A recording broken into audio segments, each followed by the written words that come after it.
Let's take a look at how the history in Pleasant Grove has been collected and how it's been assembled over the years. It seems to me that Hey, we got our sound. we've got sound now. We got Hello. sound. You talk in the microphone. God. The marvels of technology. There are at least 5 major places where you can go to get material on Pleasant Grove history. The first is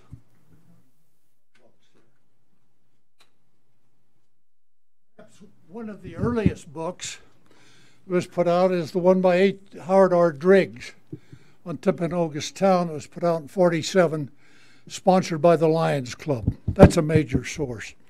And of course, the more recent 2007 item that Beth Olson and Mrs. Such put out, which is an excellent, excellent source. So that's one leg in the information sources that you have. Another major leg, of course, is the wonderful ladies at DUP. I don't see enough gray hair here among the women to there be many DUP members here. But the DUP has been a cornerstone of historical work in the city.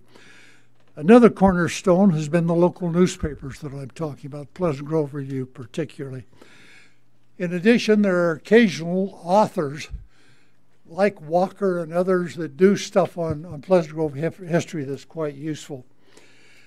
And then in addition, another place that's very useful to go is to the LDS Church genealogical site, Family History, or Family Search, excuse me. That's a wonderful source. And of course, there's a lot of material on Pleasant Grove in the BYU Library, as well as the State Historical Library.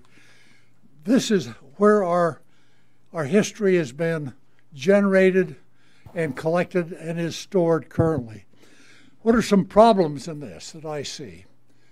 Well, the local newspapers are a dying breed. The Timpanogos Times still occasionally puts out an item, but it's on life support, to say the least.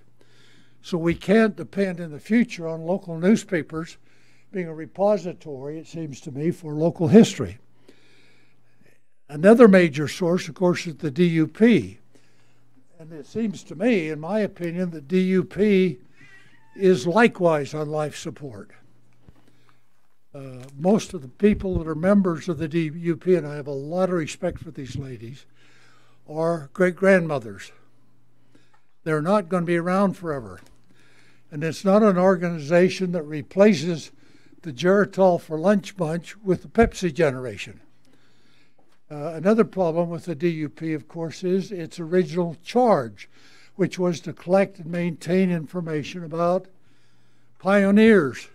Who were the pioneers? People came to Utah prior to the Transcontinental Railroad being completed in 1869. Well, most of those people have died by 1920. So the charge of the DUP is collecting on information on people that died before 1920. Well, how about those of us that were born later, live later? Don't we count? You know, there's 3 elements to history. There's the past, there's the present, the future. All of that's important for history. The DUP collects almost exclusively the old stuff. So 2 major pillars in the historical generating information in Pleasant Grove is not going to be around in the future. Okay. So I wonder, it seems to me that we've got to think through a new system. We can no longer passively sit and expect the DUP and local newspapers to do most of our collecting for us.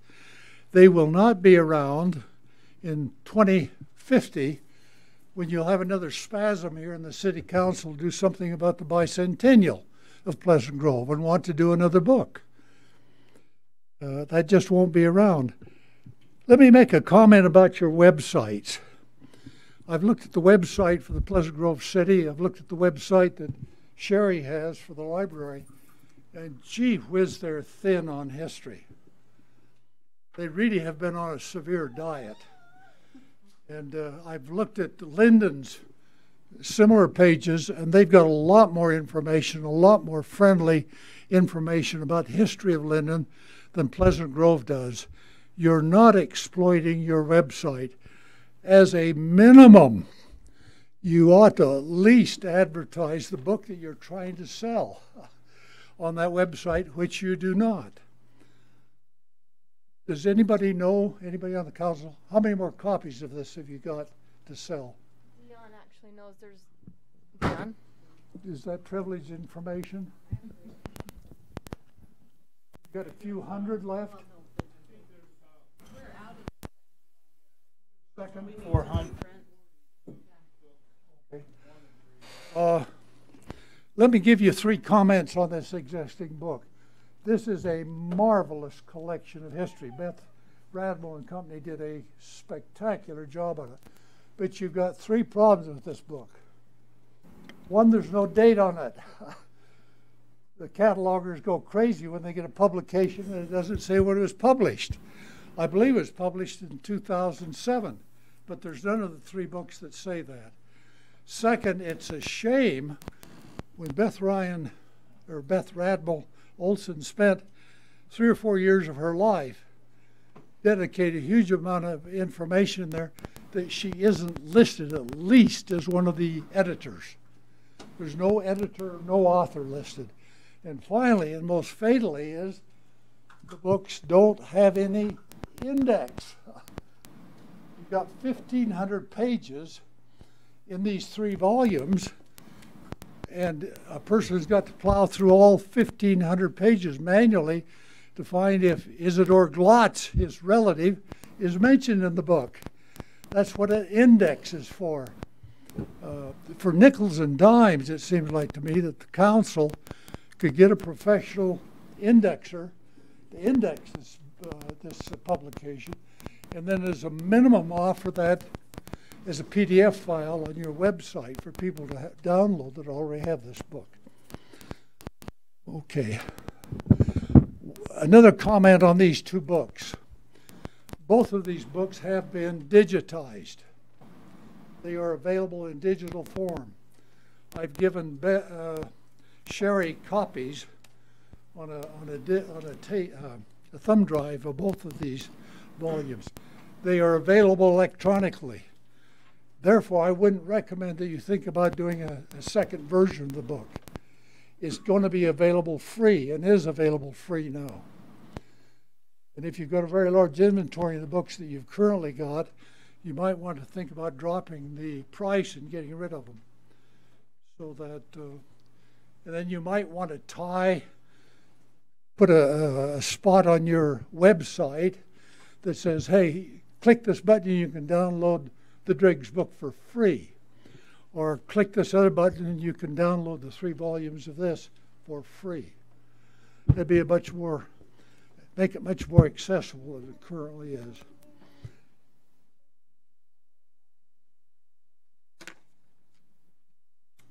I ask myself the question, who's going to be the shepherd of PG history after the DUP passes on? Who's going to collect the information on people from 1920 to 2050? You just simply don't have a mechanism in town to do that, to incentivize people to do history and a mechanism to collect that history. I think that some people might look to poor Sherry here and say, well, Sherry, your library ought to be the repository and be responsible for generating that historical material. I think that that's completely unrealistic. Libraries, local libraries, are not set up to handle historical information. And let me chide the council on one other item. When Beth Radmel Olson died, if I'm not mistaken, somebody went with a pickup truck over to her place and loaded up half a dozen boxes of primary materials that she used to create this book, pictures, etc., etc. Gee whiz, that's pure gold. Now, the last I checked, maybe things have changed, but the last I checked, those 5 or 6 boxes are ensconced someplace in the deep recesses of the city's office, uncatalogued, inaccessible, and gathering dust. Now, would it improve the system if you got a pickup truck and haul that over to Sherry's house? Well, I think not. Sherry and her staff is not set up to do the archival work that's necessary to deal with this kind of material. She, in turn, I'm sure, would take it down the basement and put it in the closet, or she would take it upstairs and hide it with some other storage stuff that she's got in the attic. So you've got to think about, where do we put this kind of material, especially the material you've already got in hand, where it can be used?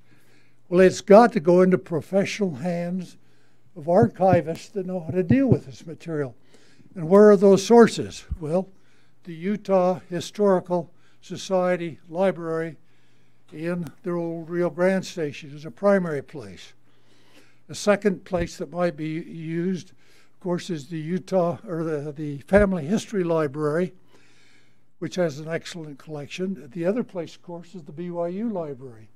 I'm unfamiliar with the UVC, whether they have the capacity to handle this material. But you shouldn't expect the library to collect and catalog this. They do not have the experience in the local libraries to do this. Some years ago, my mother died. She had 3 or 4 boxes of history on Manila history. And I took all of those boxes up to the Utah Historical Society Library, and they did a magnificent job of cataloging it and putting that catalog information up on the internet. So I would heartily recommend that you clean out your closets and give it to people that can put it in a form that can be used. What are we going to do about collecting information? Again, with the newspaper gone, DUP on going horizontal, who's going to generate the primary information about the people who have lived from 1920 on? The primary information that you need. We've got a major problem with electronics. Electronics cut 2 ways on this kind of historical information. On the one hand, that electronic media is a tremendous asset to get access to stuff that's in the system. You can dial up now and get access to an immense amount of material. But at the same time, this electronic media is suffocating the generation of the material, the primary material that we feed into history. When's the last time that you wrote a letter by hand or typewriter and sent it to somebody? When is the last time that you wrote in your journal or your personal history? When's the last time that you read one of your relatives that's written their autobiography? These are the raw materials that historians use in order to create a history. That's what Beth and her colleagues used to create this history of 2007. Electronics has destroyed all of that. Most of you communicate with each other, with your relatives, through what? The telephone. No record of that kept. You do an immense amount of email. Where's the email track? A lot of you, like our president, may be using Twitter. You may be on Facebook. What's wrong with those repositories? They aren't repositories. The messages are gone. They aren't stored. There's no way that a historian can get at those items later to add to history. I don't know how many of you have read David McCullough's wonderful book on his biography of John Adams. If any of you have, you'll notice that almost the entire book is based on the letters that John Adams wrote to Abigail, or that Abigail wrote to John Adams. My guess is that book could not be written about a current president, especially Trump, because he's on Twitter all of the time.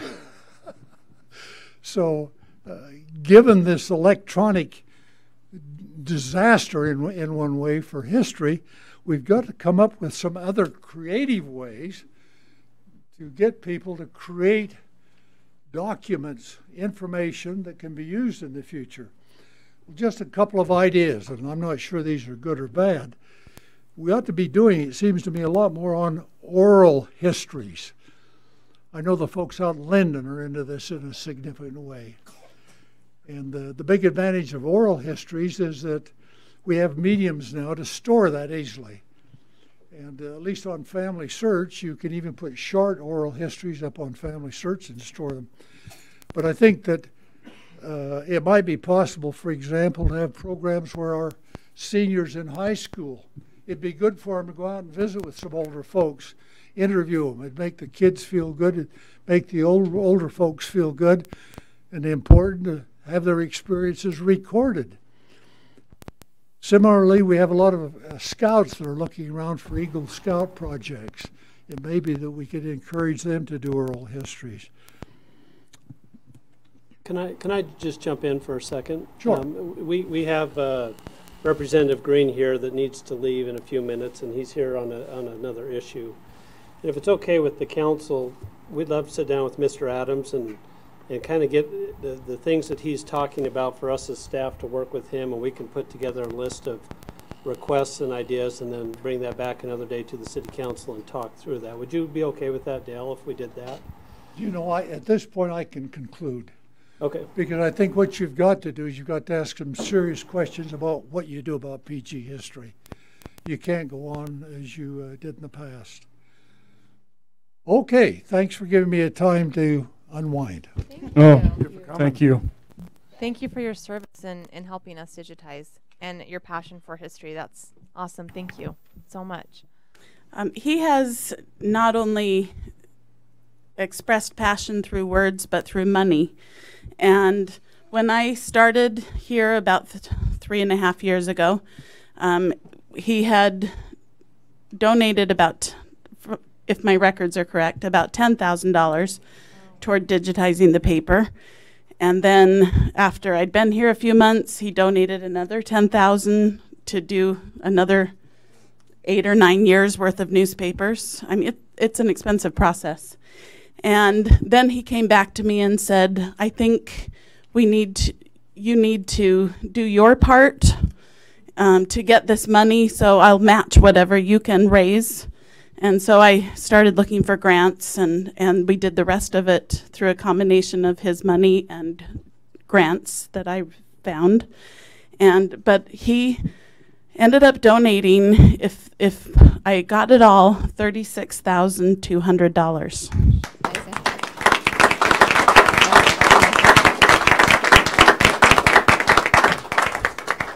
Just wanted to recognize him and say thank you. We have such an amazing history here in Pleasant Grove. We're going to be 167 years old in September, and we need people to know about the history, and not just from social media, but from the books and pictures and every way that you're digitizing it. And so thank you for that, because it is an important history, and we want to honor the people that have come before us, and thank you.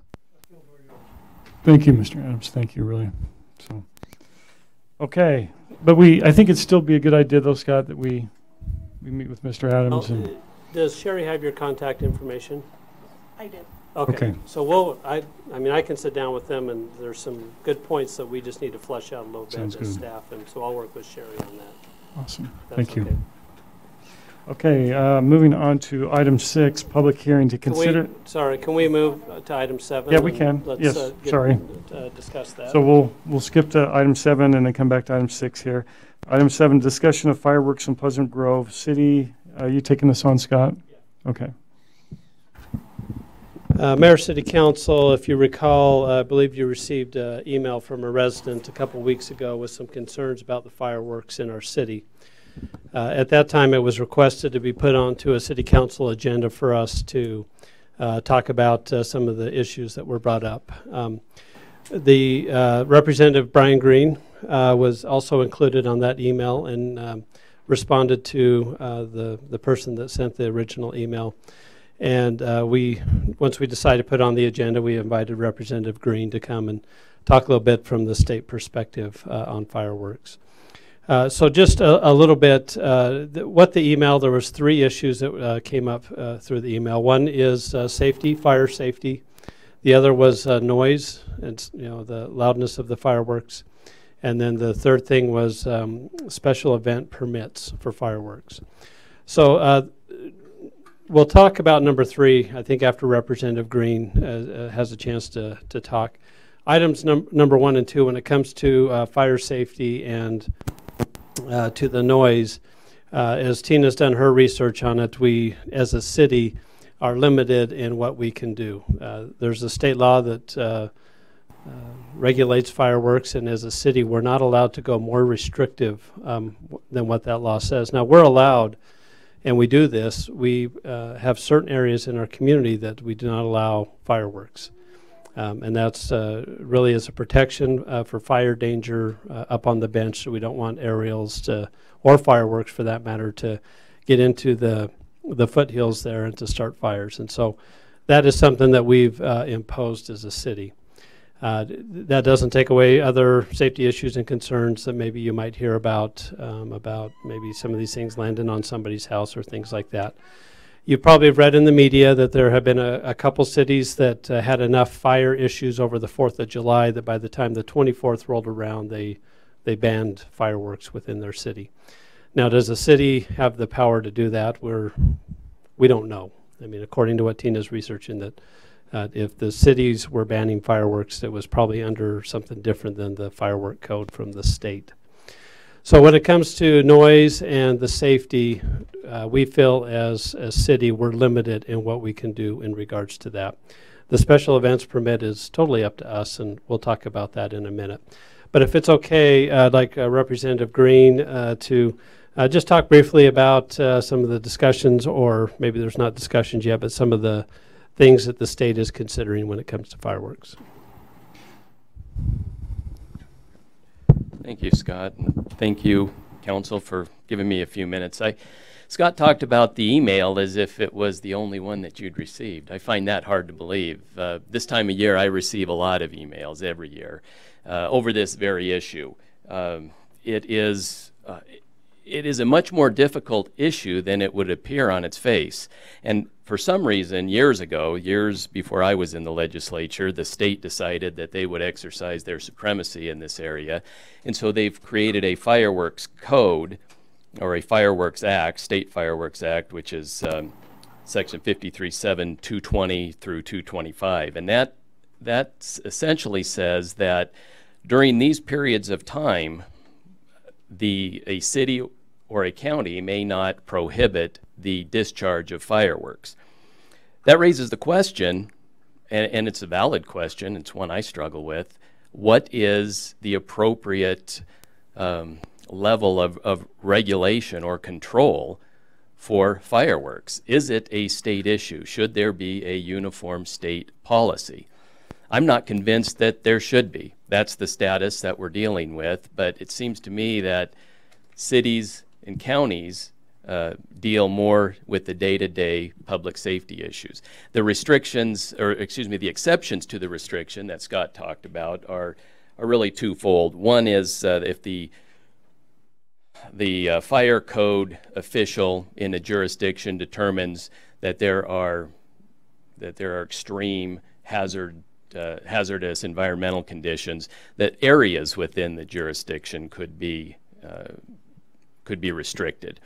And I understand it's been policy here in the city for as long as I remember that above the canal is sort of that hazard area, and that's due to increased amounts of brush and forests and trees and things that are potentially combustible.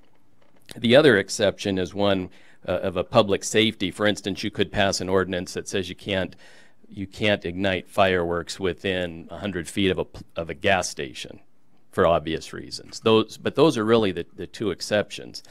So the question is, and what I want to know from your perspective is, do you want more control over this issue? Do we, and this is a delicate balancing of interests. I'm not convinced that somebody has a constitutionally protected right to create mayhem in a neighborhood to celebrate. I don't know that that type of activity is really is protected by our freedom of expression and freedom of speech. Perhaps there is to an extent, but those are issues that we need to discuss, and certainly need cities to weigh in on this. It's an issue that really hasn't come up a whole lot during my five legislative sessions. So I think everyone really kind of accepts the status quo. And yet year after year, we hear from a lot of citizens. And there are legitimate concerns. I mean, we have a lot of veterans with post-traumatic stress syndrome. It really is a hardship for them. We have a lot of citizens with pets that are just driven crazy and run away, some never to be found, when this occurs. So what is the appropriate balance? And should each city decide that for itself? I'm happy to work with you in whatever you want. I understand there is a competing interest here, and those people who want to discharge fireworks should have some ability to do so. But ultimately, if we kick this down to the city level and you put a complete ban on it, or one particular city does, I mean, they'll deal with their citizens. They'll work that out. It's much easier for the citizens to work that out, I believe, at the city level than at the state level. Interestingly, I haven't heard anything from your advocate at the legislature, the League of Cities and Towns. I don't know if you've had communication with them, whether there's a growing push by cities and counties to try to reclaim some of that authority. But I have no strong feelings one way or the other. I think there is some interest in protecting the right of citizens to do some celebration. But just last night up in my neighborhood, which is above the canal, we shouldn't have any fireworks there. We had a lot during the 4th and the 24th. But just last night there were some aerials going off right there just a few homes from me. It creates a situation where if you do have ordinances, you've got enforceability issues. You've got a conflict, neighbors wanting to get along with their neighbors but not wanting to deal with these issues would be faced with the challenge of reporting their neighbor or not, or you know, you have to beef up patrols during those times. So those are all considerations that you would have to wrestle with. I'm happy to do my part at the state level to try to accommodate the citizens and the city and county governments in a way that I think makes more sense. I came in here tonight not wanting to tip my hand and indicate, you know, where I stand on this, but I just kind of replaying this in my comments in my mind. I think I've already done that. I'm one of those citizens that gets quite annoyed by the excessive celebration. Stuff on the 4th, on the 24th, on New Year's Eve, that doesn't bother me. But when it goes on for days, and even outside of those prohibited or those prescribed time frames, and we don't have enforcement to deal with it, I understand how some citizens get to the point where they reach out or lash out to their elected officials and demand solutions. So I'm happy to work with you on solutions. I know there are a couple of legislators who have indicated, as a result of their citizens or their constituents contacting them, that they're going to be working on some legislation. I don't know what that looks like yet, and I don't know how far it'll go. But I can tell you this: nothing will go anywhere unless there is a united effort by cities through the League of Cities and Towns. I think they carry great influence up there. If this is a direction you want to go, then even more importantly than dealing with me, I think you need to engage them, and by extension they would engage other cities and see if there is a consensus to try to do something. I would rather leave it to cities and counties to make those determinations. I can't think of a logical reason that the state ought to be exercising complete control over this and have a uniform standard or a uniform code throughout the state. It seems to me it's something that is particularly situated to be within the city's control, dealing with public health and safety issues much more than the state does. So I'm happy to answer any questions. I just have a couple of things. Actually, I think annually we probably get one letter to all of us, and that's addressed to all of us. I get much more communication when we win state somewhere and the fire trucks go up Second South. And people don't like that? No, there's just a few. Okay. But But that's just one time? no, we win state all the time. Oh, okay. It's multiple times during the year. Wait, But it's did not day American after Fork day. leave? Gotcha. So in thinking about this being a state regulated or a county or a city, the very first thing I think of, well, first of all, I just think of civility with neighbors, and that's just a neighborhood thing. Just be, if I think the call there is just, for civility, and thinking of each other. I also think we have a noise ordinance, which I think that could probably be a local controlled thing. The problem that I have if it's smaller than a county is that we could be saying no and American Fork could be saying yes.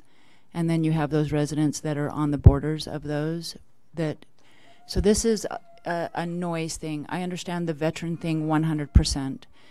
So I can see the concern there. But so county, probably, state, I'm okay with that because I understand the danger of that being during a fire. I mean, we've chosen to celebrate during July, which is the grass is high and starting to dry.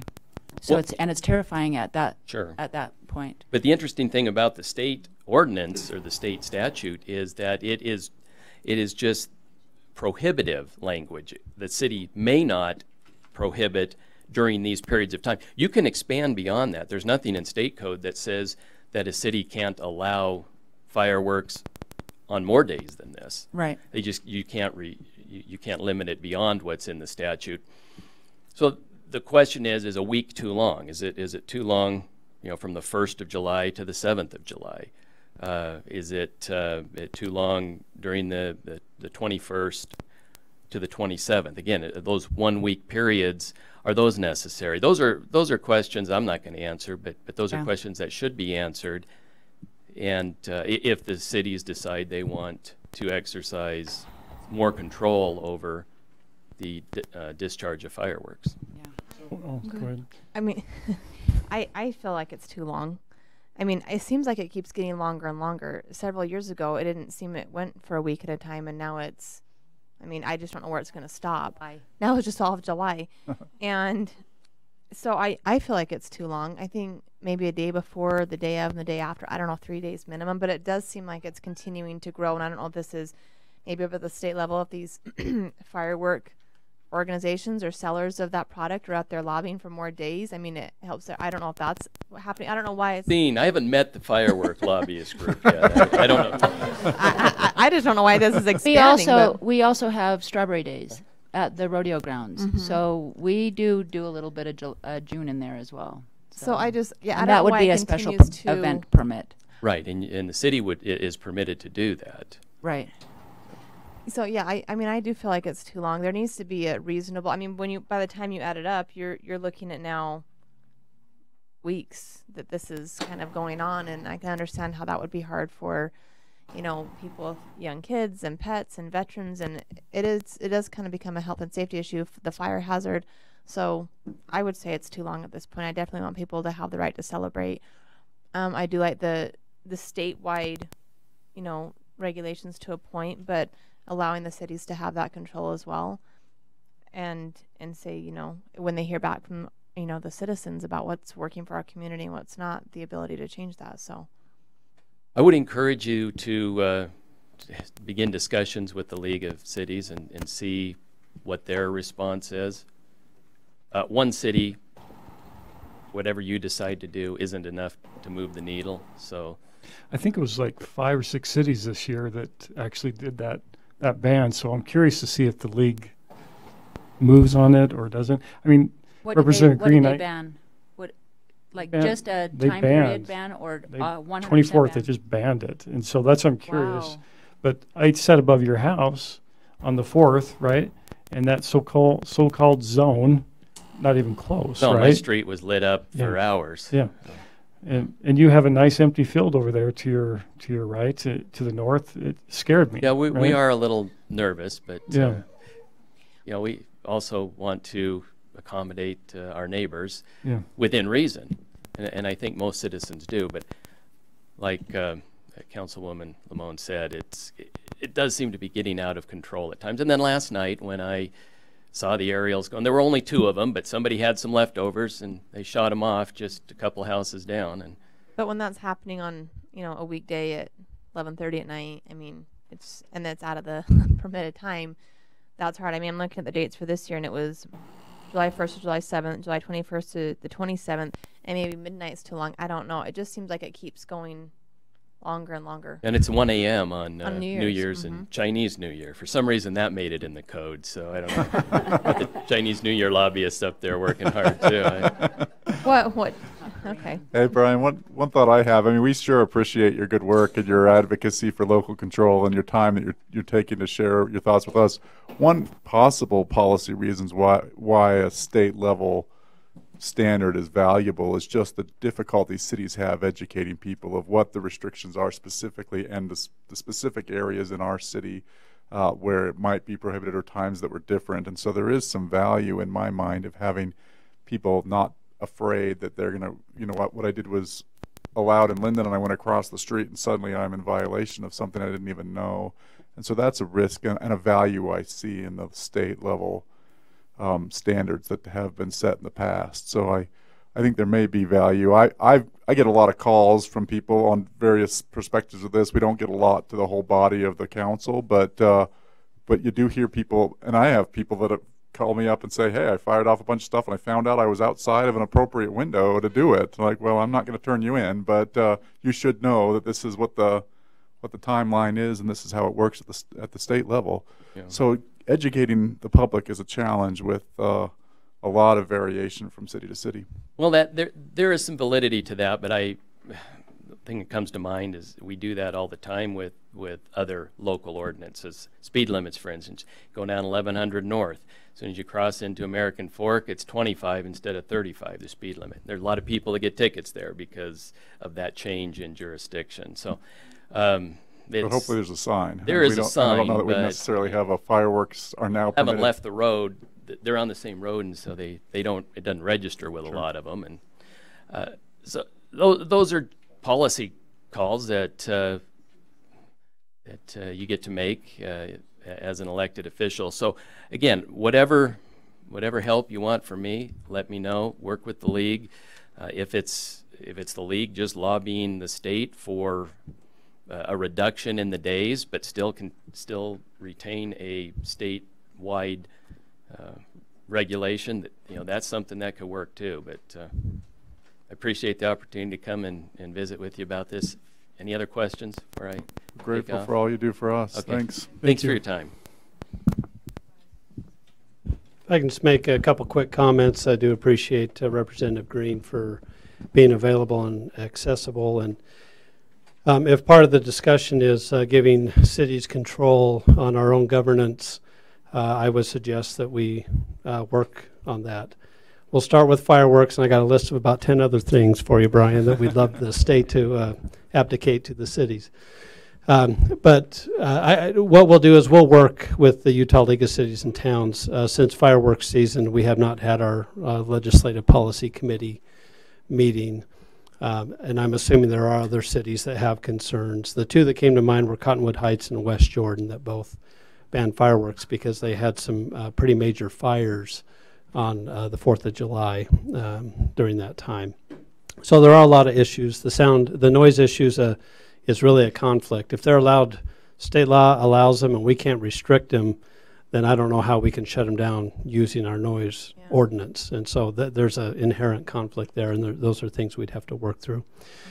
So with that, we'll take it to the Utah League and we'll work through it on that end. The last item really is the special event permit, and as Diana pointed out, We do issue a couple of those a year. The Strawberry Days Rodeo shoots fireworks, and that's outside of the window, which we can allow as a city through the special event permit process. And I think we have a couple. We have a neighborhood show, and then the guy that sells fireworks by the Water Gardens will do a show one night outside the window. And he files for the permit, and we issue that. So that's something for us to consider. If the city council wants us to consider not allowing those special event permits, that's something we can put on an agenda later and have that discussion. Right now, those are minimal, but for some that causes them concern because it is, could be a weeknight on when we do the rodeo and things like that. So. Wednesday and Saturday. Mm-hmm. Yeah. One year they did it all 4 nights, if you remember, a few years back. And I know we got a couple phone calls on that. So Scott, I definitely agree with what you're saying as far as the state can set these parameters. But, if they're saying the date's a week-long firework show, then, how do we have much control over that? So I think we just need to reach out to the Utah League and City of Town and see if that's what we want and the direction that we want to move. I think it's too long for both the 24th and the 4th. Yeah, what I heard Representative Green alluding to is if the cities want full control of fireworks in their city and have the state step out of it, so we could control whether there's aerials or not, we can control the window and which they're lit off and things like that. I think that would be good for us as a city because some cities might have different ideas as to what's appropriate for fireworks. And so what's appropriate for Panguitch might not be appropriate for Pleasant Grove, and their citizens might have different concerns. And so when it's a statewide law, that's kind of how it happens. When cities are allowed to regulate, then we can listen to our citizens and then we can act accordingly. But that's, and what Representative Green says is true. For us, for Pleasant Grove City to say we want to have this happen, probably not going to happen if we work through the Utah League, and there's other cities that would like cities to have that control. And it might not be all of it. It might just be portions of it. I mean, it might be the time window. It might be the type, those types of things. So we all know the world changed when aerials were allowed, and it's a whole different world out there now, and it brings up those issues. So any other questions on that? Just the point of, because we're not an island, we have 2 neighboring cities. Yeah. We're going to have noise. They have Linden Days. They have, Steel. What are they? Steel Days. Well, in Cedar Hills too. We have 3 Cedar neighbors. Hills. So we would have to either work with I just want the residents to understand that we could possibly control Pleasant Grove, but we still have neighbors who are not going to have the same ordinance. Yeah, and that's fair enough, if it gets to that point. Right. And we'll see if the legislatures can be willing to do something like that, and we just won't know that till early next year. Okay. I need to apologize to Cedar Hills. Thanks, Scott. Okay. They have fireworks. If we can go back to item number 6 We'll now. go I know back. they've been waiting patiently There for we this go, public yes. hearing. Okay. So moving on to item 6, public hearing to consider the request of Kevin Ludlow for approval of a site plan in the Grove area. The proposed site plan is for a hotel on the property located at 416 South Evermore Lane in the Grove Zone Commercial Sales Subdistrict. Daniel. Mayor Pro Tem, Council, I am really excited today. I don't know if it's about the project or that karaoke speaker right there. Now, like I said, I always get excited about presenting new projects coming to the city, especially new commercial projects coming to the Grove area. Having Pleasant Grove being the destination of projects like this makes me feel like that we're alive, like Pleasant Grove is kicking and is progressing, is heading into the right direction. The project that I'm presenting today, it's for a hotel. We're talking about 125 units, 4-story hotel. The location of this proposed project is at 416 South Evermore Lane, and it's also located in the Grove Commercial Subdistrict. This area right there. That's the lot where the hotel is gonna go. Thank you for the lights. Here's an aerial view of the place, of the exact location where the hotel will be.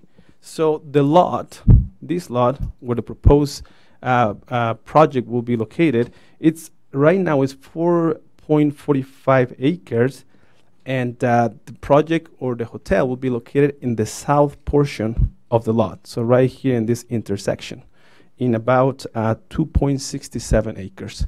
The rest of the land, in other words, the land located at north, will be subdivided in the near future, and hopefully that will be used for commercial or retail or office uses as well. So, like I mentioned before, this is the south portion of the lot, and this is the site plan of the proposed hotel. This is where the is that the gas station, right? Yeah, this is where the gas station is, and here's the intersection. This is the entire perimeter of the actual lot, and this would be the location of the lot. Have they just poured that road this week?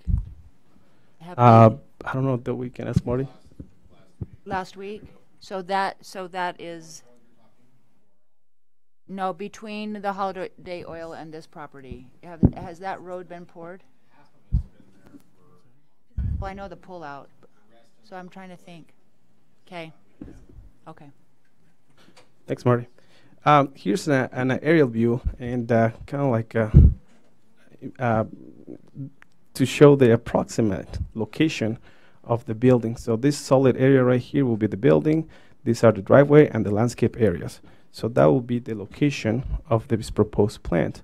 Going back to the site plan a little bit, so above or something around 31,000 square feet of this site, considering the lower part, the 2.67 acres, 31,000 square feet will be landscape. You guys can see, so the staff already reviewed the landscape and it complies with the requirements we already have established in the ordinance. Now, there's a provision in the city code already established that city council, with the recommendation of the DRB, the design review board, can reduce the landscape buffer around the perimeter of the site by no more than 5 feet, with the condition that the applicant provides, in regards to architectural design and landscape, amenities that exceed the requirements of the ordinance. So on August 2nd, almost a week ago, DRB reviewed these plans, and they forwarded a recommendation to the city council, a positive recommendation of approval for the reduction of the 5 feet buffer, landscape buffer around the perimeter of the site. Okay. So people say that an image is worth more than 10,000 words. Let's go to the images. So this is the elevation of the buildings. There we go. So again, colors, materials, architectural designs are not just compatible with the surroundings, but they also comply with the requirements already established in the code. Here's the image of the floor plan. One of the perks of this hotel is that the building will be providing about 2,600 square feet of space for meetings. Kind of like it could be used for conferences or for small conventions. So I think it's the space around here. Somewhere around here, correct? Yeah. Okay. How many square feet of conference space? 2,600, approximately. So hopefully, again, soon we can have a small convention with Pleasant Grove as a destination. Okay, so this is a couple of images again of convention room type of location for this type of activities. It will end up looking something like that. That's the floor plan of the second floor. I didn't include images for the third and fourth because they are parallel, or they're similar to this one. They're just replicate the third and the fourth floor. And there's a picture right there of the holes and how the project is going to be. So one of the things that happened during this process is that staff applies something that we call the fast track. The fast track program that we have allows a project from the submittal day to the completion to be, sorry about the redundancy, to be completed in less than 5 weeks. So that took tremendous effort from the engineering department that I would like to recognize Marty, Mario, and Matt. They did a great job. So we work in this project and we finish. We are done with the reviews.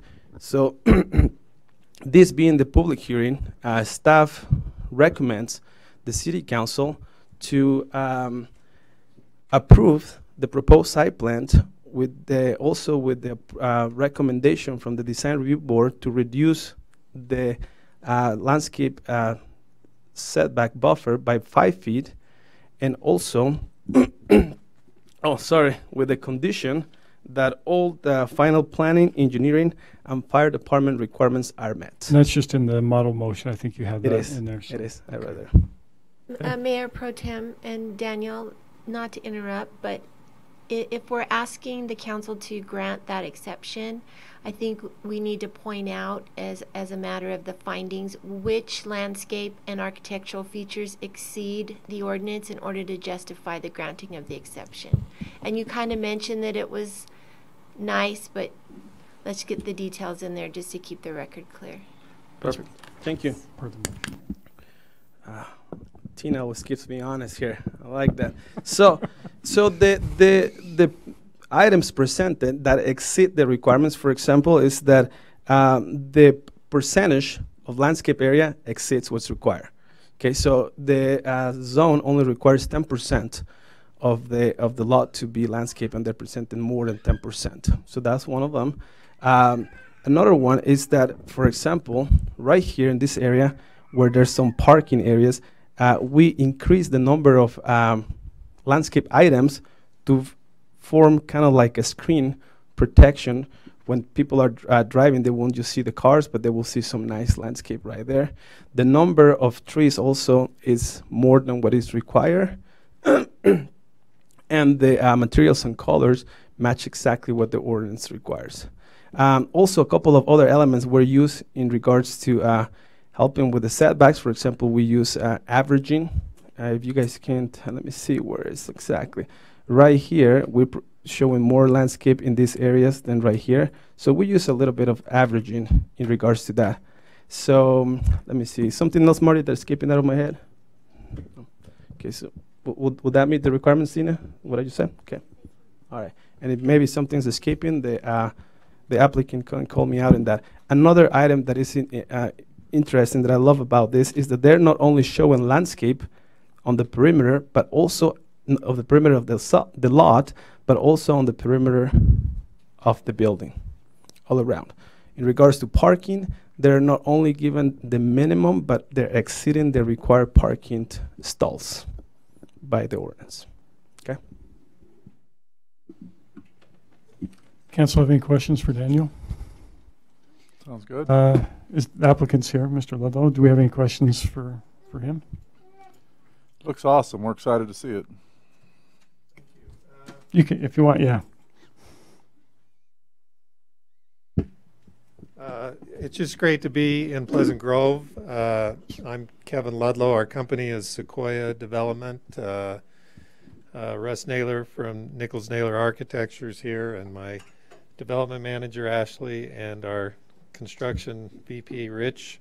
We're excited to be here, and I just want to thank Daniel and Marty and Matt and the staff. They've been terrific to work with. They should be commended. We hope to do the Hyatt Hotel. If any of you stayed in a Hyatt, you know it's just a little cut above everything else. And we own three currently, and so we love the brand. We love the people. They're people from Hyatt are great people. It's an international company, and happy to answer any questions. No questions. No, thank you. Pleasant Grove. This is exciting. So, this is a public hearing, so we'll open it up at this time to the public. Please come forward and state your name. Carrie Hammond. Did you get me? Carrie Hammond. I listened to the whole thing just because I wanted to know more. So that's why I came tonight, because I wanted to know more about what this project is all about. And my big question right off the top is, why do you want less green space? Why 5 feet less landscaping? Because that's what I understood. Am I correct in understanding that? Daniel, you want to?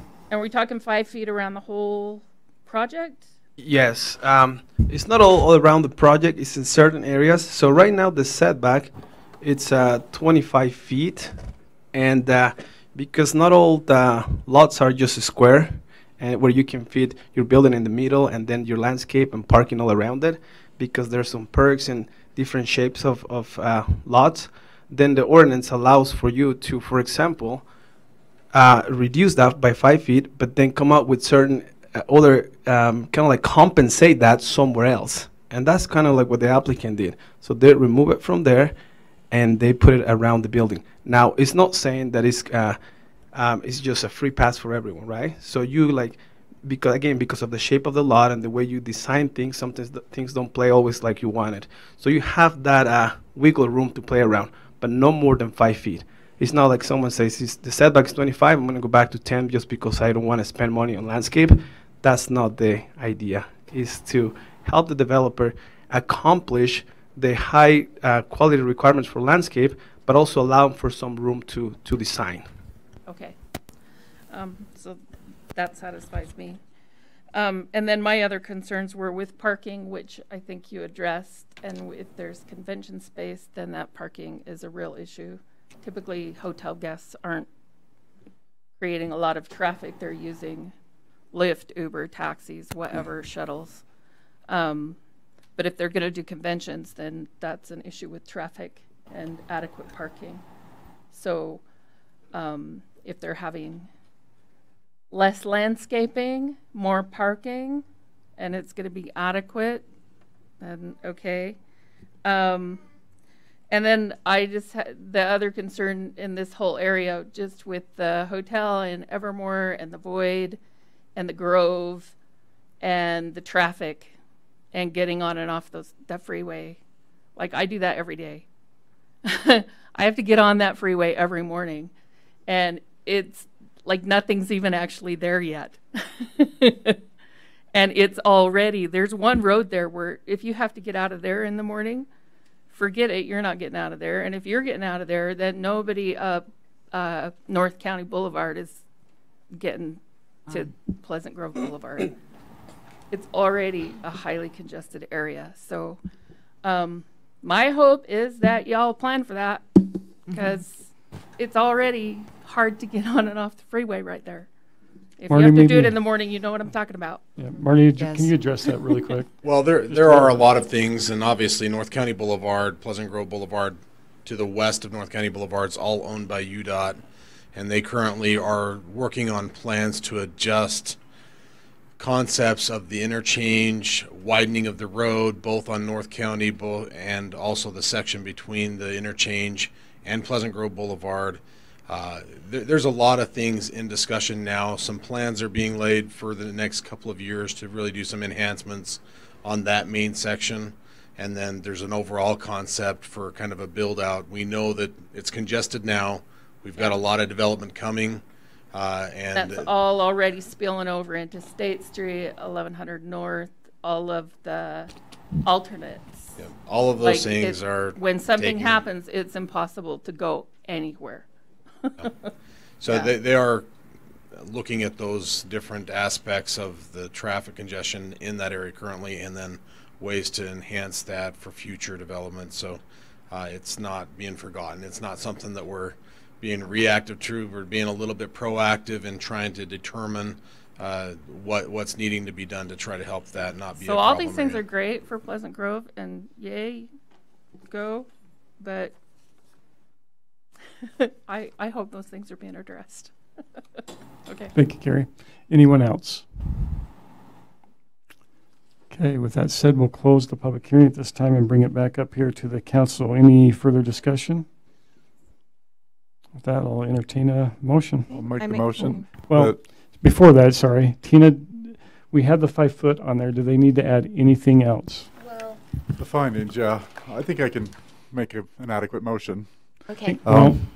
So I'll make the motion that we approve the site plan in the Grove area for Kevin Ludlow's proposed hotel on the property located at 416 South Evermore Lane in the Grove Zone Commercial Sales Subdistrict, with an exception for the setbacks based upon a specific finding as represented by our city staff that there is more than the required landscaping throughout the entire project, and that there's more than adequate parking based on the ordinance as well, and all subject to the design and planning and engineering and fire requirements as recommended.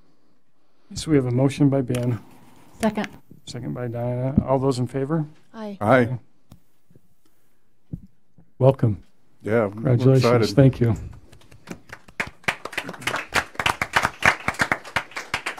I suppose a hug is inappropriate.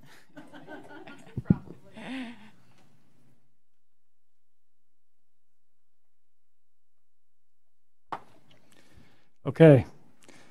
Let's see, let's skip back down to, I think we're on item 8, discussion on development in the Grove. Scott. I want to give a little history, and I don't know, Marty or Daniel, did you guys have a map for the interchange zone that we could use as a reference?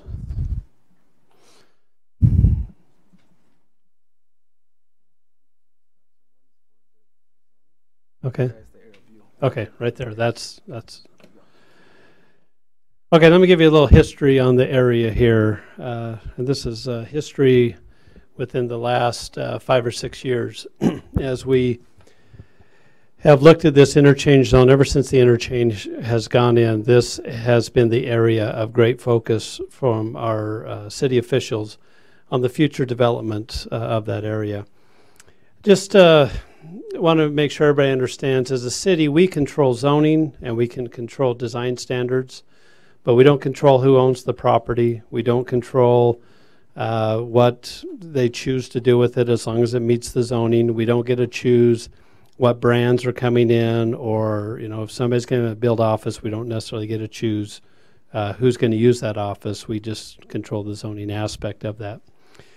There was a time where there was, particularly to this property here, there was somebody that was interested in using and building all office space right there. And that was a concern to the city. This is always what we regard as the Hammonds property for the last 10 years, which, if developed according to the agreement, would be a full-service hotel, convention center, limited service hotel, and 2 national chain restaurants. That's what they're contractually obligated to provide. So and for Hammonds to develop all that, it's not going to take all 50 acres that they have. That would probably take more of that area there. But that would all be retail in nature. And so retail is something we talk about quite often as a city, mainly because not only do we get the property tax on the building, we also get sales tax of anything that's generated. And sales tax is our largest amount of tax that we collect as a city. So for cities, they're going to fight over sales tax. They're going to fight over retail. That's kind of what we do.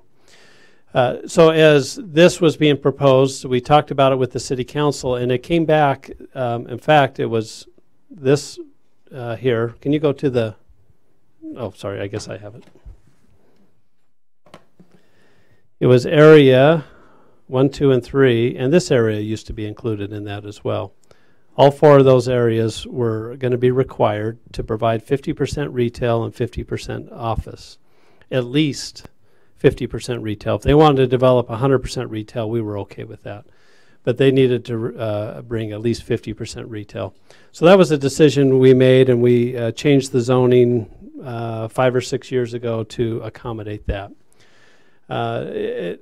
Just in general, one thing that we find that when we zone things as a city, whoever ends up developing the property, a lot of times they'll come back and ask for changes to the zoning because they have a specific need they're trying to meet. And the city doesn't have, we don't have to change the zoning. That's up to us. A lot of times we'll work with the developer on what that means, and we've already done that on this property right here. That used to be a 50-50.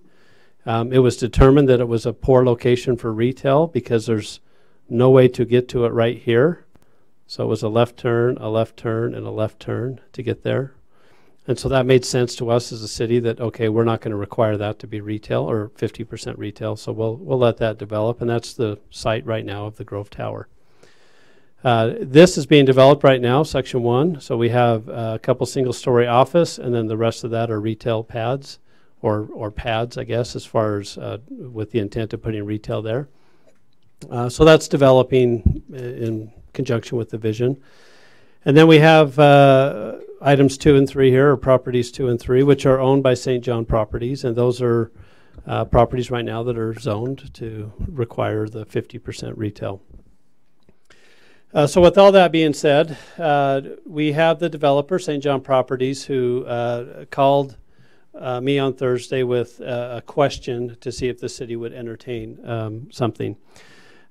With that being said, the developer's not here tonight. He's out of town. And this is not something that when we talked on Thursday was on our agenda.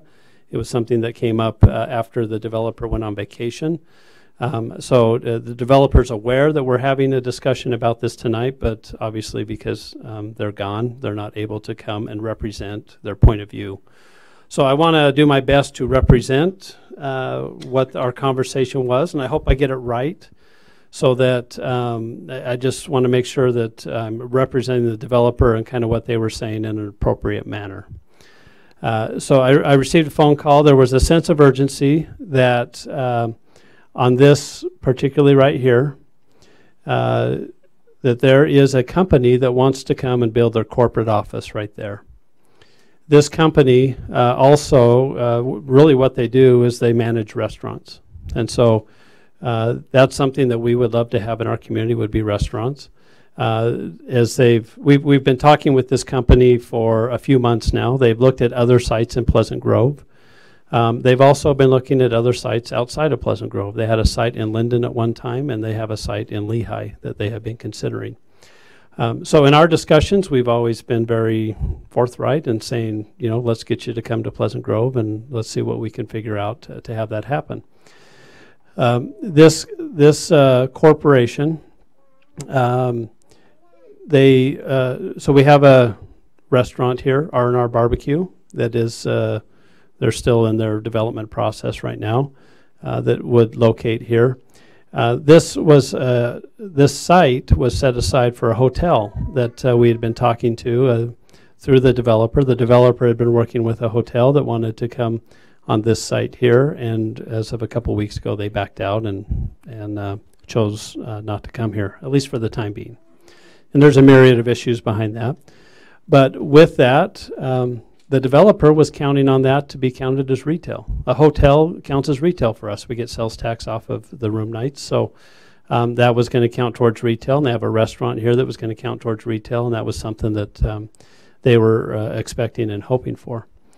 So the developer says, well, now that this, the company that has the corporate office, that's their preferred site right there. And what the developer represented is they're looking at here, and they're also pretty hot on a site in Lehigh. And the developer's request was, if we go here, we would like that corporate office to count as retail, even though it's office in use. There won't be any retail sold out of that building. As I was mulling that in my mind, and as I emailed the city council to let them know, initially it was like, hey, we need to know like right away. And my response was, we can't give you an answer to that. That's a city council policy call. That's not a call that I can make as the city administrator. And our next meeting's on Tuesday, and we'll put it on the agenda, and we'll talk about it then. So this company, if they were to bring with them a couple restaurant concepts to go here in the retail space, that might be something we would consider to say, all right, we'll count this as retail if you deliver some other retail with your development. I talked to the vice president over development for the company on Friday morning, and they said they have a master plan for this area as far as their corporate office and then the restaurant concepts. He was going to try to get that to me as soon as it was done. It wasn't done by our meeting tonight, so I don't have that. But in essence, he was saying that, you know, the corporate office would be here. They already own this restaurant here, and then potentially and I don't know how many, 2, 3, 4 sites. I don't know that number. So what we have in front of us is a request by the developer. It's not the request of the corporation because they don't. That 50-50 requirement doesn't matter to them. It does matter to the developer and the owner of the land. And so as I've looked at it, as we've looked at it as staff, we just need to decide. I mean, so if we say yes, then we have to understand that as this develops out, it could end up being 55-45. 55% office, 45% retail. If we say no, we could lose that corporation to Lehigh or somewhere else. They could choose to go elsewhere. Whether they would still do other restaurant concepts there, we don't know the answer to that if they were to leave. So that's, I think, what's on the table. If we do say no, this land eventually will be sold or leased, whatever the developer chooses to do. Would it be office or retail? We don't know. I mean, that's kind of crystal ball type stuff. So I think what's in front of the council and what we need to decide or discuss is what the inclination is to say yes or no on whether that counts as retail, even though it would be a corporate office. And then if there are certain things that we say we're okay with that, but we want to have a few other things that come along with that, then we could entertain what some of those conditions would be, and then we as staff could go back and negotiate a development agreement with them. So that's kind of the background and the history. Is there, I don't think I've missed anything. Is there any questions that you have before we deliberate? Yes, 2. Okay. Explain to me the fast casual restaurant, and isn't the corporate office, don't they do isn't there some kind of a sale of franchises and stuff like that are going to be originating out of that building, and wouldn't that be a... So we don't get sales tax on a franchise, them franchising a restaurant. That's not a retail component. Okay. That's another type of transaction. It's a corporate. So, yeah. Okay. So there would be no sales tax on that. Back to the first question. Good question. That is something that I missed that is kind of plays into this. When we talked about the zoning of this area, the interchange zone, there was a point where we had a fast food restaurant that wanted to go right here. And that was causing some heartburn as this is the gateway to our community. So we had a discussion about zoning out fast food and convenience stores. As you look at our code and you try to now define fast food, fast casual, quick serve, sit down, I mean, restaurants have changed a little bit in the last few years. The quick serve or the fast casual is now the majority of restaurants that you see. So a brand name that would be considered a fast casual would be like a Costa Vida or something like that. So it's the sit-down restaurant or the full service is when you sit down at your table and they come and take your order. That one's pretty well defined. But fast casuals now have drive-thrus, and there's and there's fast food concepts that are pretty close. And so we had the developer approach us and say, to think that he has 60 acres of property here and there's not going to be one fast food restaurant on there is probably not realistic. And we talked about this a few weeks ago with you and recommended that we sit down and figure out a way to allow some fast food in this area. And this is something that will be on the agenda in a couple weeks. So we've written an ordinance that will be reviewed by the Planning Commission, which will consider allowing roughly one fast food restaurant per 10 acres. And so in the 60 acres, they would be allowed 6 fast food restaurants. And then also one convenience store per 20 acres or something like that. so that they would have, there'd be a few fast food restaurants in there, and there would be a couple convenience stores, which would be consistent. If you drive around where there's major retail, you'll see that there's a mix of the fast food and the fast casual and that type of stuff. The R&R restaurant here Is considered what? I would say fast casual. Okay. I mean, it's so we defined fast food so that it was clear to the developer and clear to the city. And again, you'll see this in a couple weeks, but in essence, a fast food is if more than 50% of their business is through the drive-through. That's what's considered fast food. Okay. Anything less than that, so there are some fast casuals that have a drive-through, but they're still majority of their business is people coming in, ordering, sitting down and eating, or taking out. So we're going to define that, and that was at the request of the developer, and as we looked at it, we felt like that made some sense to that. So I would say as a city, we're trying to work with the development, trying to hold to a vision that we have as a community as to how we want that to develop, but also giving the developer a little bit of flexibility to actually develop their property. So that in essence, that's a separate issue, and that's something that will be addressed separately from what's being asked here, because what's being asked right now is really subject to one particular company that would like to locate in our community. Okay, so what was the option 3 of the development agreement? Remind me that. Well, if bring this business staff, here. If we say to staff, so how did that go? So one was yes, you can do it. Right. Just straight up yes. 2 was no, just a straight up no. 3 was a negotiated deal where we'll allow that to count as retail, but there's some things that we're going to require. There's some conditions on our end that you needed to deliver on if we're going to allow that to count as retail. Any other questions for Scott? How many acres is this corporate headquarters? Or I'm not quite sure because we haven't seen a site plan. Right. I'm just wondering what percentage of this. So this property right here is 40 acres. Right. And if that was 4 acres, we're talking 10%. Right. But we don't know it's 4 acres. We don't know. No, I don't. Okay. Yeah, like I said, we haven't seen. If the hotel was 2.5, what was the hotel? 2.5, 2.6? Yeah. So it's not going bigger than a hotel. Well, the hotel was going up, though, quite a ways. I don't know about the footprint. Yeah. And it could be. It could be 2 acres. I don't, like I said, we haven't seen a site plan, so I don't know what their plans are for that. I think you're pretty close, saying it's going to move it from 45 to 55 percentage. It's going to be close in there. Yeah. So the council just has to decide if they're okay. Yeah. With that, with some either stipulations or straight up yes or no. Well, and I'm just going to throw out an opinion, if that's okay. When I look at this, and when it's all fully developed, there's going to be all kinds of stuff in there. There's going to be office, there's going to be retail, there's going to be fast food, there's going to be fast casual. Hopefully there's a couple sit-down restaurants in there. Do you see Outback in there? Well, I don't know. Roots Chris Steakhouse. I'm not that visionary. But the idea is, number one, the market's going to dictate what's going to go in there. So if there is a hot retail market, that's going to fill up with retail pretty quick. If the retail market's a little slow, then that property might take a few years to develop.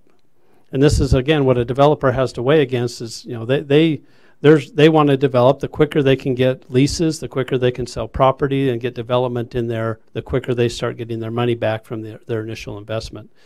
Now, is that the responsibility of the city to make sure that the developer gets all their money back? It's not. And so I see this really as a partnership when we're talking with developers and how they want to use their land and the ability we have to control zoning. Sometimes it's a little bit of a dance. And so we've done that dance a little bit. We've changed the zoning here. We're now allowing some limited fast food here. And so if we say, okay, this is now going to be an office building, but we're going to count it as retail, and it shifts that once that's fully developed to a 55-45. Is that going to cause us some pain? I don't know. Is the developer going to come back in 3 years and say, I can't get any retail here. I need this all to be office? That could happen. I don't know. I don't even know if the developer knows that. If we get the Hammonds company to proceed on their property, that's all retail there. I mean, that's wonderful. No idea what Hammonds has planned for this part of their property. And then talking with UDOT and some of their future plans of possibly reconstructing an interchange and maybe having a little bit of access here, all of a sudden this becomes a little bit more viable for retail, but that might be 10 years from now or 15 years from now. So it's kind of hard to really for us as a city to make any plans as far as how that's going to affect that property or the developer for that matter. They want to be developed before 10 years is up, I'm sure. So that's, I mean, there's so many moving parts. There's a lot of things I think to consider. And I think all we need to do is kind of have a discussion as to how the council feels so that I can go back to the developer and say, you know, here's what we're thinking, and we can give them direction so we can proceed. Okay. Council? I feel like I need more information, and a development agreement might help me get to where I need to be, but I think we're getting quality projects with holding to the 50-50, but if it will bring in some more restaurants, I just need some more specifics, and I don't feel like I have that right now, so I think a development agreement would help. Yeah, we don't have that right now. I can't say yes just based off of just the limited information we have. Correct. So if we want to go into, I'm open to a discussion for a development agreement and tying retail into that, but standing alone on its own right now, I don't feel like that's in the best interest of the community without having retail component attached to that. And so this is a little bit of the hard part, and this is where we, if we kick it back to say, okay, talk about a development agreement. When I talked to them Thursday, there was a sense of urgency that if we don't do something here in the next week, that they're going to Lehigh. Now, I just don't know. And the developer's not here to represent that sense of urgency. And so if the direction is go back and work on a development agreement, we can go back. Just understand that one of the risks could be we don't have time for that. We're going to go develop somewhere else. Now, whether that's the case or not, I just don't know. But I just want to convey what was represented to me. That's okay. That's okay, because personally I'm willing to take that chance because that's a prime piece of property, and if we don't have the details, I just think that we need to work together, and I think it's a little bit, you know. Yeah. I mean, I need more details. I think a development agreement, I know that they may be in a rush, but as a city council, we can't be because we're planning for the lifetime of that exit, and we can't rush our decisions based off of, you know, I think some limited information. So I'd be willing to hopefully, if it works out, great, and if it doesn't, you know, I definitely want to work with them, but I don't want to be put in a rush situation and make a decision that won't be on the best interest of the citizens. So completely fair. When is Daniel back in town? Did he say? I think Monday next week. So I think the percentages that we're looking at are just so close, and with 100% retail on that, Hammond's. So let me take a step back. Okay. We're not guaranteed that project's going to happen. But as of right now. Sure. As of today. Bond payment made. They're keeping all their agreements as far as the contract, but for actually building, they've been paying us $1.5 million a year to cover that bond payment. So so maybe I need to be a little careful what I'm saying here, because this is what's planned. What's going to happen, I don't think anybody knows at this point, but that was what was planned, for that to be 100% retail in there. So out of the 60, how many acres does St. John have? 62? Well, they have 40 here. They have roughly 10 here. Yeah. And they have roughly 10 here. And we're talking about 2 or 3 acres of a company that owns restaurants. Well, so it's 2 or 3. I think it's good. It's 2 or 3 acres, but it's directly off the most, probably, I'd say, the prime piece of property in the entire city. But we also know that he wants to bring his portfolio here. But that's what I want to see before we tell them it's a go. And so if we can have that discussion and make us some development agreement, I agree, but that's prime. I mean, and to not have sales tax generated right now, I mean, if we just say, yes, go ahead, and there's no retail tied to that, yes, it's only 2 acres out of the 60, but it's 2 acres of prime property that we need every square inch that we can get in that area for sales tax if we are going to bring our city up to the level that other communities are. And that standalone building as a office building will not do that for us.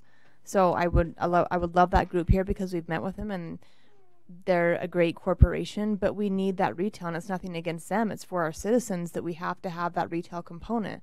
So, and I'm so glad that we changed that to 50-50 because we can get that into our, we have to have that. We need it, that tax base. So You had a limited discussion. Was there any mention about future projects from them? Yeah, I mean, when it was presented to me, my reply was, well, can they deliver some restaurants? And the developer says, in essence, I can't promise that because it's not him building them.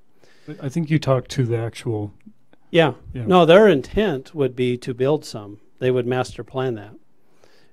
I asked, I said, can you shoot me a copy of that master plan so I can show the city council that if you're going to build your corporate here and you got a couple spots here for a couple restaurants, I'd love to be able to show that. So they weren't able to get that to me, but that's what they portrayed. Now, that concept plan doesn't... Are they buying or are they leasing? Are they buying this land from Daniel? I don't know that. Okay.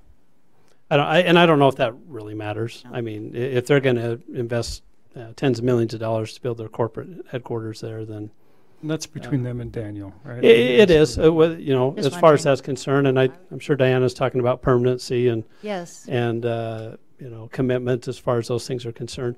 But even the developer right now is talking conceptually. I mean, or not the developer, the corporation.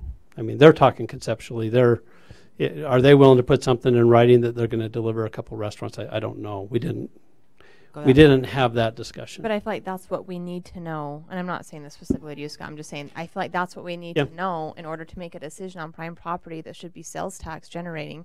So I need the facts, and I just don't feel like I have those at this time. But I'm willing to enter into a development, or at least entertain a development agreement, so we know what's kind of going on with that property. And I really want that corporation here, but I want sales tax. I'm hearing. I'm not disagreeing with you. I know. Hearing a development agreement. There's no one else to look at. Else. I'm hearing one development agreement. Diana's fairly okay with it. Ben, I mean, you're looking for some kind of direction here. Well, so if I'm going to call up the developer on Monday and say our city council had discussion, and they're giving us direction to allow that to happen, we're still going to have to either amend the ordinance or enter into a development agreement. But they're going to want to know where we're at, so that so that he can go back. The developer can tell the company, okay, the city's going to work with me on this one, so we can work with you on getting you here. Tina? Scott actually made part of my comment. I would just wanted to remind the council that we probably will have to have a development agreement anyway if we're going to do this, because we're going to have to clarify that we're going to create an exception to the requirement and why. So in terms of timing, the other thing is the developer's gone for a week, so nothing's going to be happening until he gets back anyway. I can't imagine that he wouldn't give us a couple days to work it out. I would hope. I just don't know the answer to that. So I just wanted to make the council aware that a development agreement is probably going to be necessary either way, whether you say yes, no conditions, or whether you say yes with conditions. Yeah, but I guess to follow on, if they feel that a majority of the council is heading towards a certain direction, I think that if they have some urgency on their part, they might be willing to act based on, in essence, you know, it's not guaranteed until the council takes a vote and says this is the agreement. There's nothing guaranteed, but that's going to be their call on how they're going to react to that. And so I think that's where we're at. I think that they just probably want an idea of what the council expects. Lynn? This part of the council thinks we can work something out with them, so I wish you could get them to come to the table and let's talk about it a little. So you're more aligned with where Sid is, that we sit down and we say, if we're going to give you this, we want a couple things in return. Yes. Okay. Yeah, and I'm comfortable with what I've been hearing. I mean, I've been a great advocate for this company and for this project in general, but I do recognize the concern about a slow erosion of our protections for the public and our expectations of a vision of certain amount of retail. So I would, yeah, I'd be open to having that extended conversation. I do think we need to expect things, specific things in return, whether that's a certain number of restaurants in a development agreement or some other kind of commitment. That would be an easier pill to swallow, as it were. And I think Daniel will be okay with that. I think he's very reasonable. And so coming back to you, Diana, you're okay with that line? Yes. Okay, and I am too. So there okay, you so go. the direction I'm hearing is that I will get a hold of the developer, let him know the council is willing to entertain a development agreement. Then between staff and them, we can start putting those parameters together and bring something back to you that we feel that would be a little bit of a trade. There would be conditions for us to granting that to be retail, considered retail. Sounds great. In essence, we wouldn't consider retail. We would just change the percentage or change whatever. We're not going to deem something that's office retail, but if you understand the concept. Yep.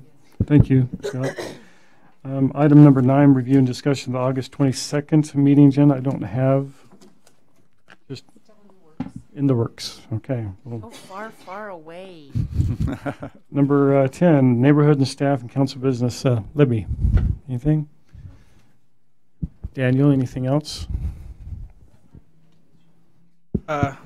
No. Well, that was anticlimactic. Okay, Morty, help us out. We've got a few things happening in the construction world still. The Walker tank is moving forward. With that, they're working on the floor slab of the tank, and we'll be doing a couple of pours over the next 6 weeks or so. Just to make you aware, we need some a noise variance essentially so that we can get to work early on some pours because of the heat. Typically we need to start as early as possible so that the concrete doesn't start setting up too early before we can be able to get it placed and worked. Eric, I'll be giving you one of those tonight that you can sign. That's just a permit so that they can start they'll be starting around 5 a.m.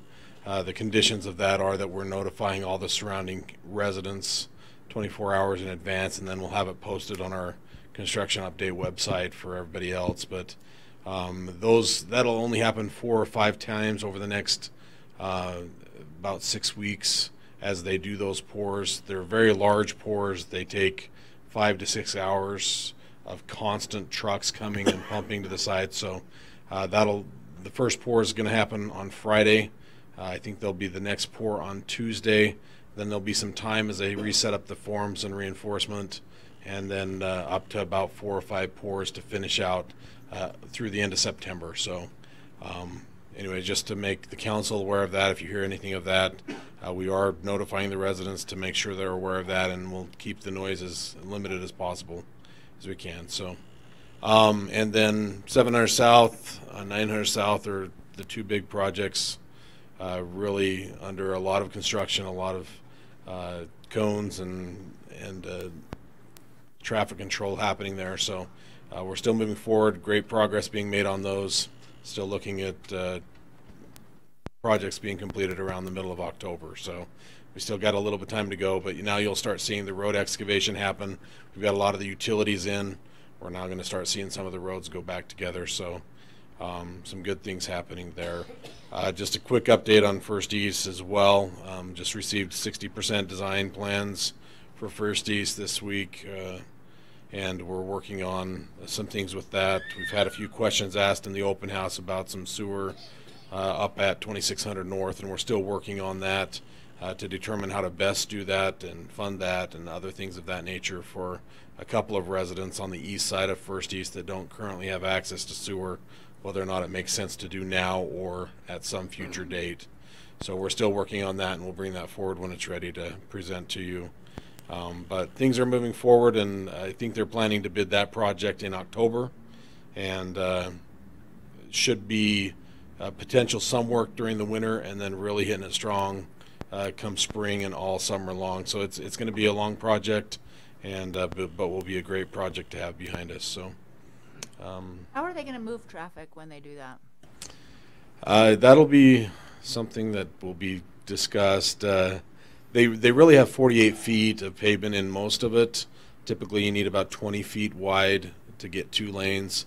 So it'll be greatly restricted, reduced to probably 2 lanes. But I would assume that they'll maintain wherever possible traffic flow in both directions. So maybe half width construction, construct one side, shift it over to the other side, similar to what we're doing on 700 South to try to do that. That's not something that, again, we haven't gotten to that level yet. The contractor, county will be discussed. I'm sure there will be detours at times to get traffic through the areas, but you'll get more information as we get going on that project. So how much will they be working on a portion of the road at a time? Like, they're not going to dig up the whole first. 5 miles is the limits. No, just kidding. No, I think we talked about that at our last meeting. I think they were talking around 2,000 feet, so 4 or 5 block sections at a time. At a time. They may also do multiple crews where they do 5 blocks here, and then maybe up the road a couple of miles they do another 5 block or 2,000 foot section.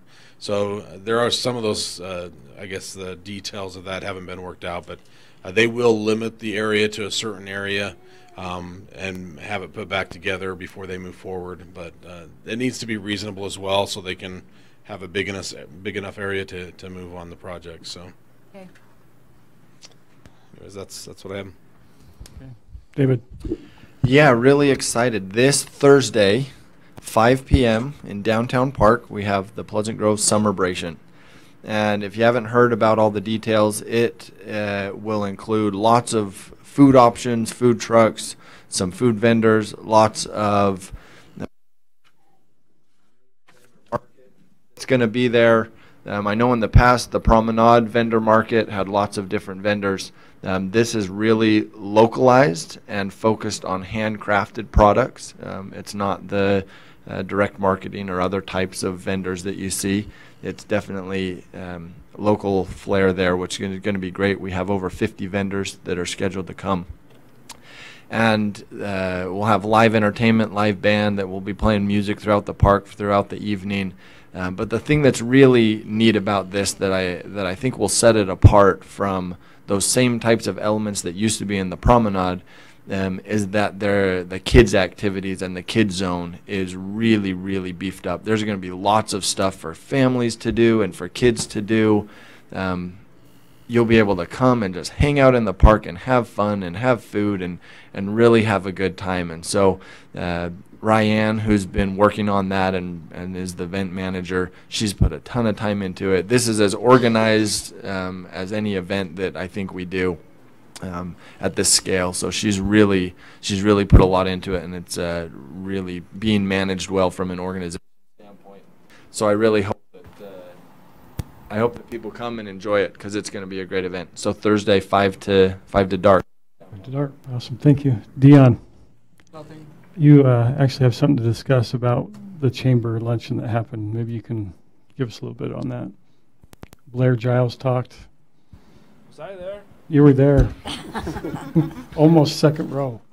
It was a pretty neat event. Blair did get up and explain the Choose Kindness initiative and the first project that we'll be doing with the Discovery Park in rediscovering Discovery Park. So it was well taken, I think, from the organization. It was actually a tri-city or tri-chamber type event, so there was a ton of Lehigh businesses and American Fork. It was a good event. Thank you. Chief Thomas, you've been in the news just a little bit. I just have one thing. If you remember, a couple of months ago, we actually received a grant from Firehouse Subs for a Lucas CPR auto CPR machine. They're actually holding an event on the 22nd, Tuesday the 22nd, over at their American Fork store to kind of finalize all that and make that all public. They'll have newspaper people there, blah, blah, blah. We'll go over. We'd love to invite you, any of you, to come over and join us around 10 a.m. On the 22nd. For that. Similar to like last year? Yeah. Okay. Very much. That's all. Thank you. Nothing. Okay. Sherry. We had electricians show up. Is this working? We had electricians show up at the library to start looking at the power situation for the elevator. So we finally have a little bit of movement on that. And speaking of movement, we've been moving books to try to get them out of the way of construction. So that's going to be a big job. And the library's going to look really crowded for a few months, but all worth it. Denise? No. Scott? I do have a couple things. Okay. Just got a text from our developer who watched our meeting in Virginia. I knew it. We want to say hi to Daniel. We'll talk Monday, and so he listened to the presentation, and he's hopeful we can get something worked out fairly soon. He did remind me the urgency is on the corporation's part, not necessarily on his part. They're the ones kind of putting pressure on him to do some things. So we'll, me and the developer and our company corporation, we need to sit down and see what we can get worked out. So just so you know, we'll get moving on that one. The other thing is just logistics on future meetings. So our next meeting is August 22nd. We are planning on holding that in the library. Now this building will still be standing on August 22nd, but we're moving the sound system out. We're making the transition to the library for council meetings. The Planning Commission will be meeting in the Senior Center because the library that area is being used on Thursday nights in the library. So we will start having our meetings. Our next meeting will be there. Now, we're hoping to have the sound system all set up and working. We're hoping to have the live stream all set up and working. If for some reason we don't have the live stream set up, we're hoping for our first meeting in September that we will have it going. Just remind people, if we don't have the live stream working, we are recording these. The audio is available if people want to listen, so that if they are inclined, that is available to them. With that being said, and I've been here just over 7.5 years. Not every city council, most city council meetings I've had have been here in this room. I've been to quite a few city council chambers, just in other city halls, or I've worked for other cities. This one is unique, and it has a charm to it. It's one of the smaller ones I've ever been into, and that manifests itself if we have a meeting that generates some interest from the public. A lot of times we run out of room. Scott, do you happen to, or does anyone know how long they've been meeting in this building? I don't know. Tina, would you? I do, if I could think about it. It was in the Mayor Sanderson's administration, about a year to 2 years into his term. Before that, we actually met in the little theater in the library. So it was originally on Main Street, in the building on the east side of Main Street, and then you moved to the little theater? Uh-huh. Well, I wasn't here for that. Okay. Thanks. Anyway. You know. I'm old, but I'm not that old. And then, so when would you say Mayor Sanderson, when was that? It would have been probably 99 or 2000 when we moved over here. I think he started in 97. Okay, so about 18 years. Yeah, we've been here. Okay. So with that being said, we're asking for a little patience for the next year. It's just not going to be ideal. The library we're going to be able to get through a year's worth of meetings, but it might be a little awkward in there sometimes as far as the setup and how we're operating. So we are just asking for a little patience. The new city council chambers will be fantastic, and there'll be plenty of room, and good sound system and good audio visual, I think, so that everybody can follow along, whether we're streaming or whether they're here in the building. The question is, are we bringing over these same chairs?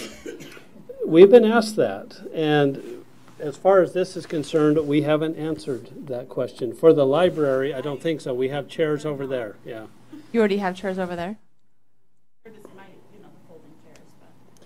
There are certain things that, yeah. The chairs being one of them, desks like this, the dais, we are going to put in storage for the time being until we know in our new building what it's going to look like and what we can change out and what we can't. And so we'll be clearing this stuff out and just hanging on to it as far as that's concerned. I did email you a timeline. We'll be having a walkthrough on August 15th for the demolition of the buildings. August 22nd is when the bids will be due. It will be handled by our general contractor. They will be the ones that will be awarding the bid. And the timeline will be soon thereafter. So whether that's right at the end of August or early September, we don't know that yet, because so we asked the contractors, give us your best price, and if we have to move the date a week to get the best price, then we'll move the date. So we did put a date of September 1st would be ideally down before then, but just so you know, that could be at play. And it will be in the basement until the elevator is done, probably December, and then it'll be upstairs in the program space. The council meetings, right? Yes, the council meetings. Okay. So we are celebrating tonight and saying thank you to this building and this council chambers for the many memories we probably all have. Probably everybody in this room has a few memories or two regarding this. We have ordered a Costco cake. It looks like with the amount of people in here that everybody gets about a quarter of that cake. For some reason, there's a basketball on there. Do you know why, Kathy? A celebration of this room here. Well done. It does say thanks for the memories on it.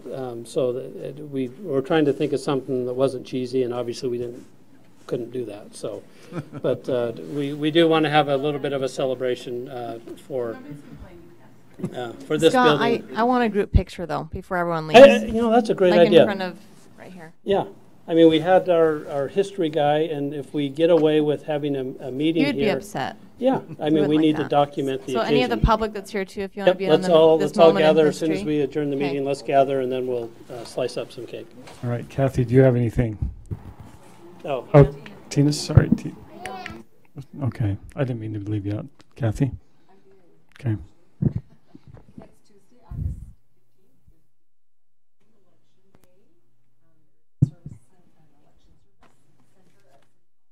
Okay. You probably need a microphone so people can hear that. So- Well, we might have people watching the stream that need to hear exactly what One more time. All right. So August, is this working? Just talk right in. Try. There we go. August 15th is the primary election. We will be having this election service center at City Hall for those if you have problems with your ballot or have issues that you want questioned or answered, or if you just want to drop your ballots off there, not mail them in, you're more than welcome to do that. What I've had a couple people that didn't receive a ballot yet, and they haven't been able to get a hold of the county. Can they come in on that day and do a provisional ballot? Yes, they can. Okay. Yep. It's and we'll open at 7 a.m. and close at 8 p.m. on the dot. What about those that are really wanting a I voted sticker? You can come in and get an I voted sticker.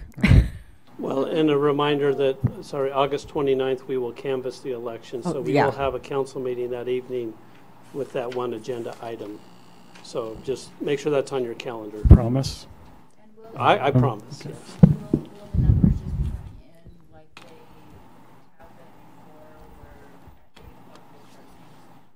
Yeah, so everything has come in, they've already started counting. So whatever comes in that night from the service centers, they will add to it, and then we will have election results that night. Okay. Diana, do you have anything? Great employee appreciation party. That was fun. It was very, very nice. The candy bomber, literally. Candy cannon. Candy cannon. That was the biggest hit ever. I did get enough. No, I knocked over 10 little kids. kids out of the way and grabbing the candy.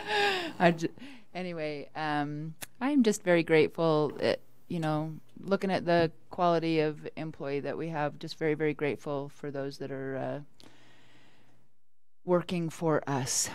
Anyway, and great food. And I did try the brisket, and that was very, very good.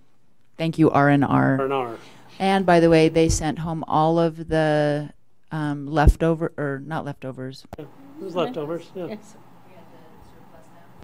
And I think they were taken to the fire. And you've had them. You can smell it tonight. Oh. Apparently, they didn't share with the police department. We've already had a few grievances filed. So. I did see that the fire guys lifted them into the back of the truck. I did not see any policemen doing that. You also had drinks because of us too. Cold drinks because of us. We earned it. Thank you. Thank you. Sid, anything? No. Lynn, anything? Good. Good week. Ben. Yeah, enjoyed the employee event. Also enjoyed earlier in the day, some of us went and took a tour of the Bluffdale City Hall, which was a great experience. Good to see what audiovisual technology is going to be available, and our own city shared dual-purpose courtroom and council chambers will probably be very similar to that. So anybody that's interested ought to check out Bluffdale's. It's impressive. I think it was the same architect, GRCA. Yes. So, yes. And Jennifer, I did try different chairs. Yeah, we tested out other chairs. Scott, I did write something for our building. I wrote a cheesy little thing for you. Like Is a that poem? okay? Very good. Yeah, a little poem. we're ready. Let's hear it. Just because we can't just walk away, No, we right? can't. Okay. We gotta celebrate a little bit. And I did borrow from Winston Churchill too a little bit, so because you can't go wrong there. I'm going to turn this on while you do it. Oh, I don't know if I can read it then. They say old places have soul. Well, our community building has just that, soul. It's soaked up a lot of emotions over time. It's said by Winston Churchill, we shape our buildings, thereafter our buildings shape us. We may not remember all the meetings that have taken place, but we will always remember the moments that took place, and the memories will last forever. There you go. And with that being said, Eric, I would like to play The Wind Beneath My Wings by Bette Midler. There's some tissue. Do I have a right over motion there. to adjourn? Quickly. The motion that we Thank you, Ben. Second by Dana. All those in favor? Aye.